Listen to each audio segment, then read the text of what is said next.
Welcome to what is a bittersweet moment for myself, the last and final recording that I get to do with Mr. Fred Bork, and the last episode that I get to record on our Fred Talk series. But fear not, because, as I mentioned last episode, Captain Joel Hood will get the chance to keep the reins of Fred Talks and keep the series moving forward. And we have plenty of episodes to go, so you get to look forward to that in the future. And also, we have the honor of, in the Sergeant Major John Nolan reading room, having Major Stephen Dre in attendance, who may pitch a few things that are to come in the JAG Corps, exciting things to come in the world of JAG Corps podcasts. But today, we're talking about Colonel Edward Finkelstein, Zane Edward Finkelstein, who was an Army lawyer who was decorated for gallantry in action in Vietnam, being awarded a Bronze Star for Valor and the Purple Heart for his combat heroism during a claims mission in Vietnam. So, sir, Mr. Bork, good morning, and excited to hear about another pillar of the JAG Corps. Well, good morning again, Major Command. And yes, we are going to talk about Zane Finkelstein, who was a real character. He had an unbelievable personality.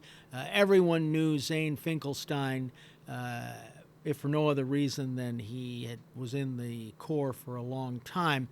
But he has the unique distinction of being the only judge advocate in history to be decorated for heroism in Vietnam. So we certainly have had members of the Corps decorated for gallantry, the most prominent probably being Major General Mike Nardotti, West Point graduate who was severely wounded in action in Vietnam as an infantry lieutenant and awarded the Silver Star. John Bozeman, who retired as a colonel, also awarded the Silver Star for gallantry in action as a Special Forces officer. But my point is that the only judge advocate to be decorated for gallantry while serving as a judge advocate is Zane Finkelstein.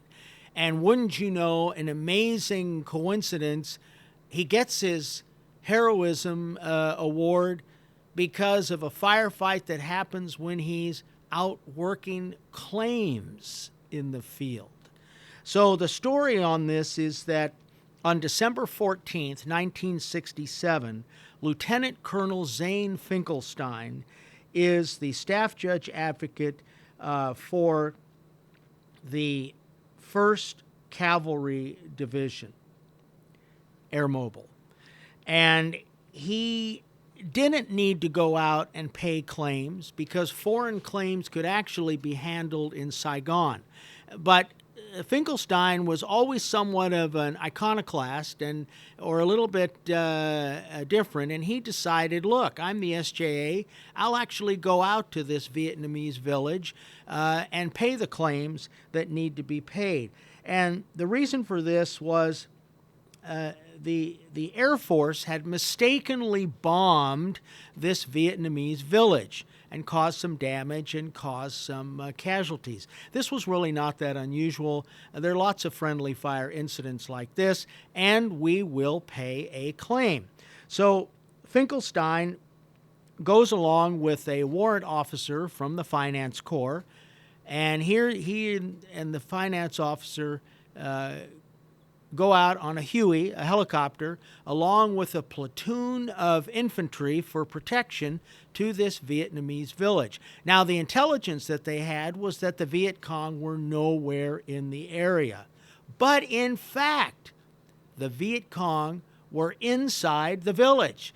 And so when the infantry set up a defensive perimeter, no one realized that the Viet Cong were actually in the village, hiding in spider holes, the Spidey holes that you may have heard of.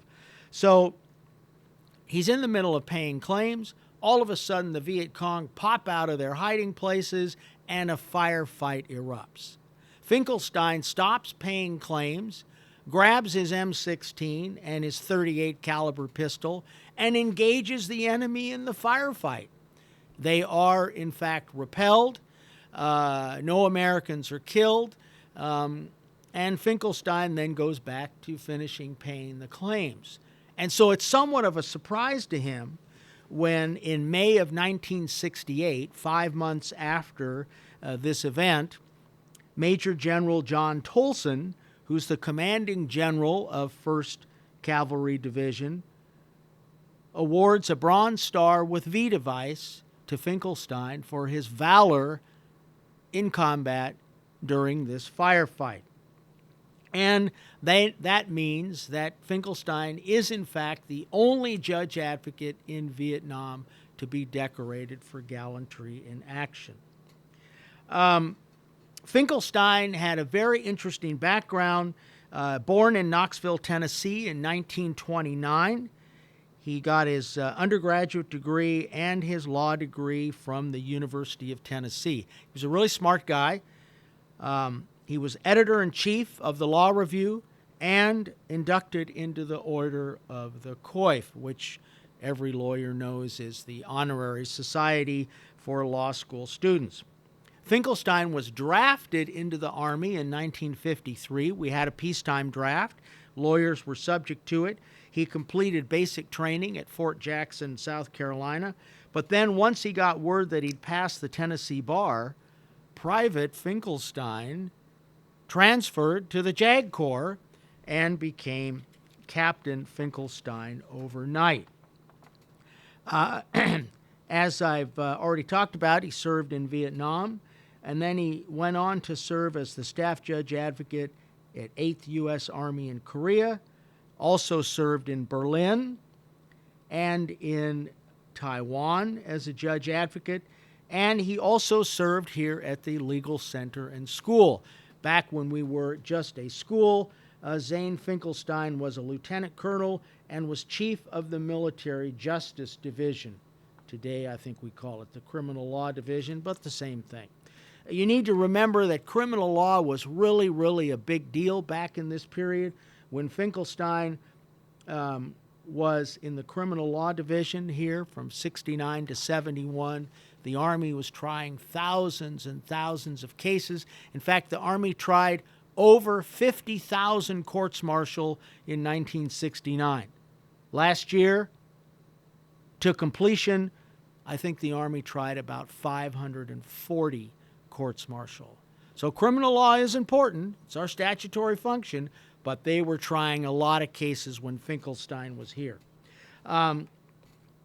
Probably Zane Finkelstein's most noteworthy assignment was he was the first legal advisor and legislative assistant to the chairman of the Joint Chiefs. And this was from 1971 to 1975. Today, as I think we all know, that position for a judge advocate is a GO billet. But Finkelstein was the very first to be in it. He retired as a colonel in 1983 and lived in Carlisle, Pennsylvania until he passed away in December of 2012. And that is the story of Zane Finkelstein. Sir, do we have any idea whether Colonel Finkelstein's Bronze Star was put in through the legal tech channels or whether it was put in through a traditional command channel, or who was under or behind that submission? Well, the answer is no, but I suspect that because Finkelstein was so surprised that he got the award, that someone who had been involved in the firefight, probably the commander of the platoon, in putting in soldiers for gallantry decorations, put Finkelstein in because, hey, here's a lieutenant colonel firing his M16 and his .38 caliber weapon at the enemy, and I think it was pretty routine. Not that unusual at all to get a Bronze Star in Vietnam, sort of the Army Commendation Medal equivalent in the theater, but to get the V device was a big deal. And again, I don't think that anyone in JAG channels or legal channels nominated Zane because who would do it? After all, he was the only lawyer out there, and he was very surprised to get it. But again, it's a very unusual award and unique in our history.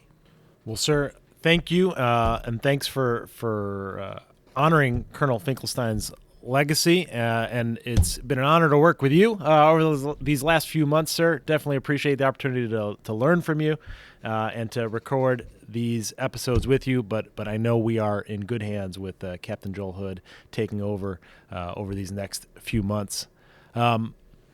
Major Stephen Dre also in the room today. Steve, is there anything you would like to say to the listeners about the future of JAG Corps podcasts, including the potential of future JAG Corps podcasts, including a little bit of a crim law flavor? Yeah, thanks, Justin. Steve Dre here. Just to send this out to the field that the Crim Law Department is preparing a robust and enduring podcast to chat about crim law issues and developments and cases, and we're excited to get rolling, and I appreciate the teaser trailer here, Justin. Look for us to come out with episodes in a month or so. We'll be rolling them out routinely, so thanks. Looking forward to it. Thanks, Stephen. Look forward to that as well, and look forward to all of those podcasts coming underneath our JAG Corps Battlefield Next umbrella of podcasts, but more to come. Thanks, everyone. Thanks for listening to another episode of Fred Talks, and look for us with new episodes shortly.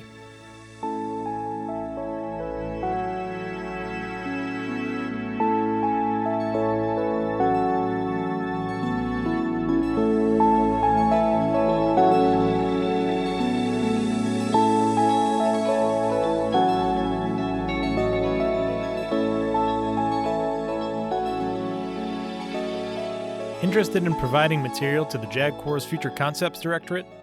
Reach out to us via Twitter or LinkedIn at JAGFCD, or visit our website at tjaglix.army.mil/FCD. That's tjaglcs.army.mil/FCD.